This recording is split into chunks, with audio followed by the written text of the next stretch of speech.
In this video, I am going to explain you array of pointer in C programming. Basically, array of pointer is an array which is going to hold memory address or pointer of integer, character or any other data type. That is how we can define array of pointer.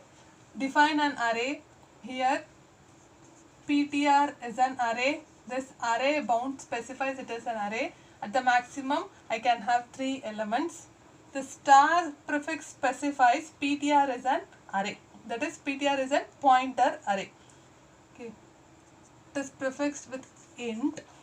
PTR is an array, that is a pointer array, which is going to hold a memory address or pointer of whom? Of integer, character or any other data type. That is how we can define our array of pointer. PTR is an array of pointer which is going to hold memory address or pointer of an, in our declaration, it is integer.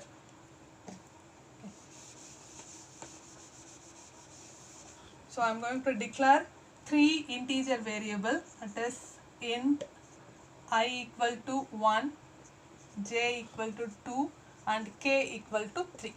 Okay. When compiler compiles this statement, for this pointer array PTR, it is going to reserve 3 bytes of memory.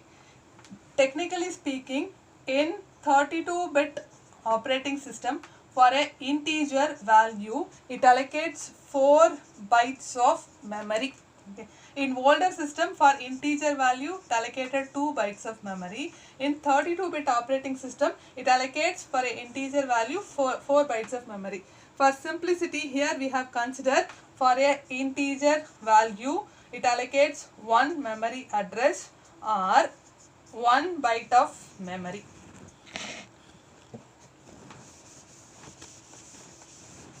So when compiler compiles these two statements, when it compiles the first statement, it reserves 3 bytes of memory for this pointer array, that is PTR.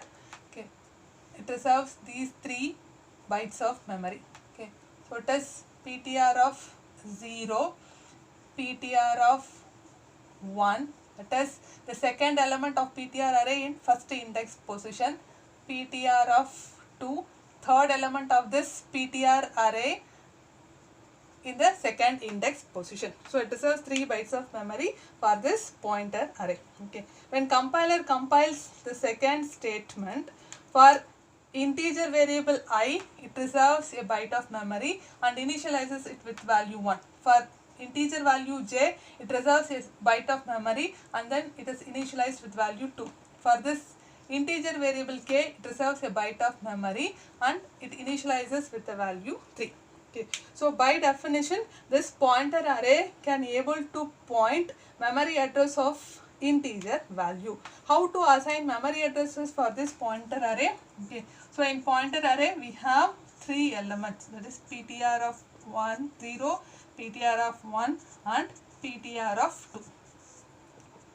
So this individual element of this pointer array can able to hold memory address or pointer of a integer value. Okay. So this first element of this PTR array is going to hold address of this integer value I. How to get address of this integer value I? That is ampersand I. This memory address operator is going to access a memory address reserved for this I. What is memory address allocated for I? It is F004. It is assigned to PTR of 0.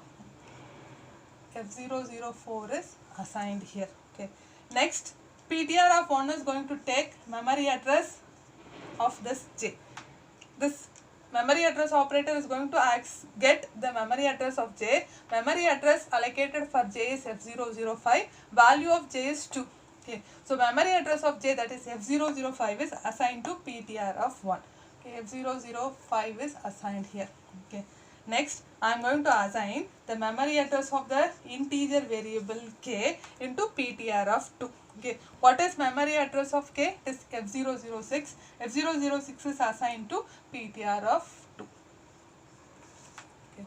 So by this way, I can able to assign memory address of integer value to this PTR array, which is a pointer array.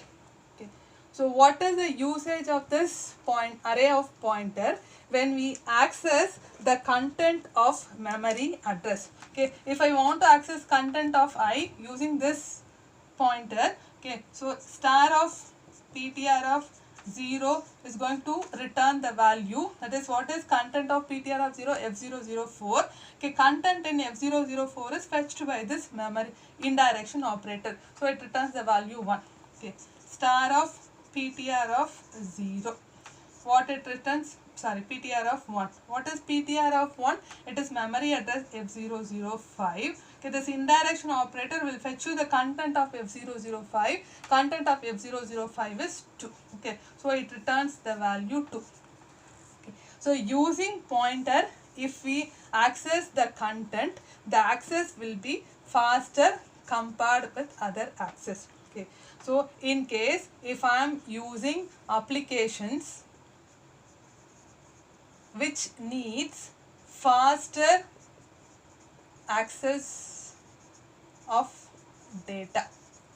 So in case if I am writing application for faster access of data, I can make use of this pointer. That is the main usage of pointers and array of pointers.